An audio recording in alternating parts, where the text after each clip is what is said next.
Is there a piece of advice that you consistently give your students? Hmm. Yes. I mean, there's many. Uh, Maybe on the side of being understood.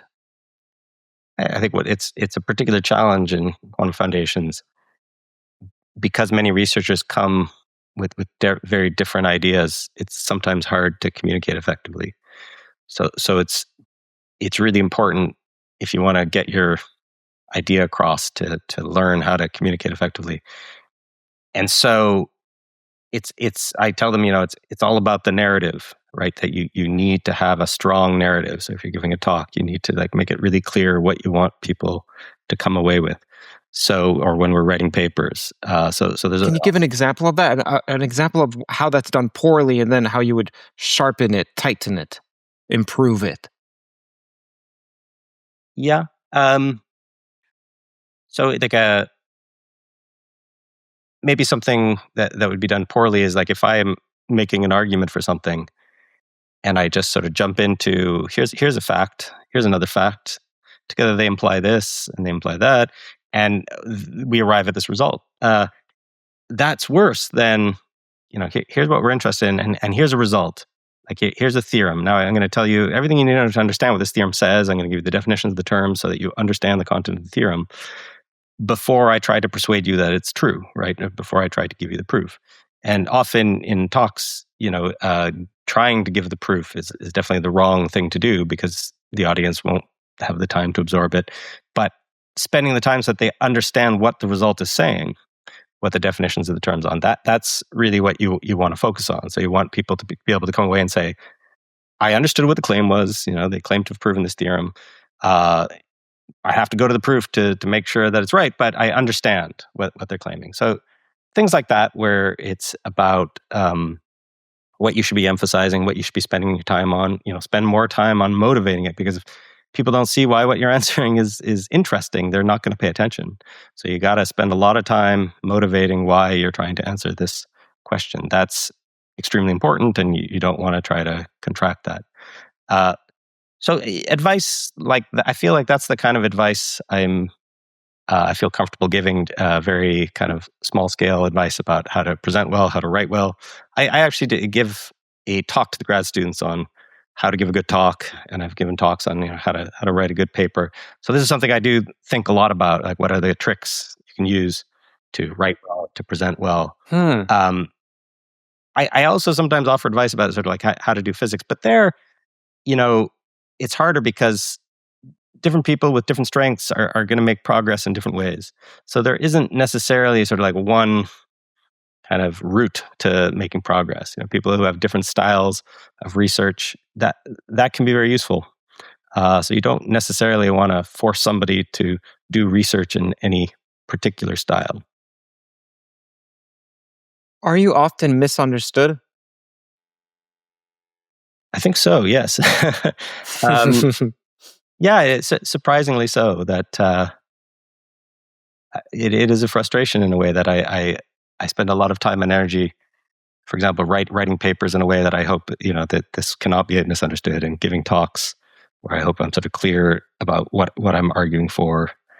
But yeah, I will often learn that people don't understand what I'm arguing. I would summarize my views in a way that's surprising to me because it's sort of the opposite of what I believe.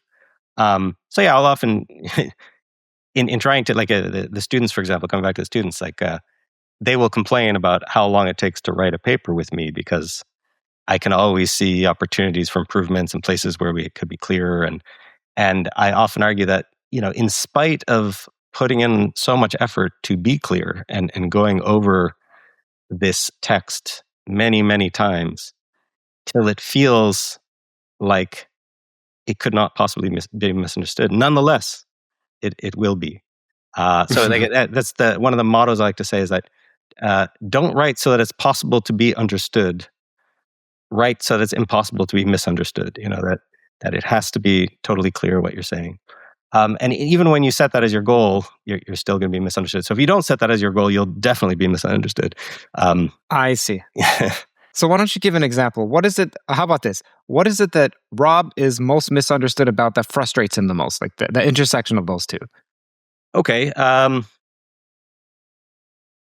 Yeah. So I think if so, a lot of my articles are set in what here I've called the sort of conventional framework for realism, or the ontological models framework, a kind of classical view of how to be a realist. And so my toy theory is set in that framework, and I derive kind of all the things you can do and the limitations, like what you can't do. And I do that because I'm studying it as a foil. I hope that it'll teach me something about quantum theory. And from the very beginning, I've noted that I'm not proposing this as the correct interpretation of quantum mechanics. This is just meant to be an argument in favor of a particular interpretation of the quantum state. But the correct interpretation of quantum theory is not going to be this sort of thing. In fact, I think that we have to abandon this framework and come up with a new framework. But that's a sort of a subtle point, that you might study something that you know to be wrong to learn something about where you're trying to go. So the analogy I like to use is, if you look at Picasso's early paintings when he was 15 years old, he painted in the classical style. He could paint like a master at age 15. But I don't think Picasso could have sort of transcended the norms of art if he hadn't mastered the orthodox approach, right? Like, I think a lot of what he did required a mastery of the orthodox approach. So a lot of what I do is like, look, hidden variable models weren't really, we don't fully understand what they're capable of reproducing. If we take hidden variable models where we can have some limit on how much we know, there's a lot of phenomenology we can reproduce, and we should study that to know what the limits of what we can understand are, because that will tell us anything that's beyond those limits is what is really surprising and needs to be understood. So I kind of study these as a foil, as something that will sort of prepare me for the more radical step that will get me to a proper realist interpretation of quantum theory. But often people think I just endorse this framework, that what Rob wants is a ontological model where the quantum state is epistemic, and that's not what I want. I want to reject the framework of ontological models altogether. So yeah, that's one of the things that I feel like I can never, no matter what I say, people will think that I'm endorsing this ontological models framework.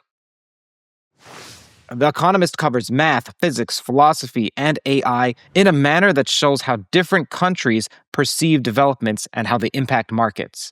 They recently published a piece on China's new neutrino detector. They cover extending life via mitochondrial transplants, creating an entirely new field of medicine. But it's also not just science. They analyze culture, they analyze finance, economics, business, international affairs across every region.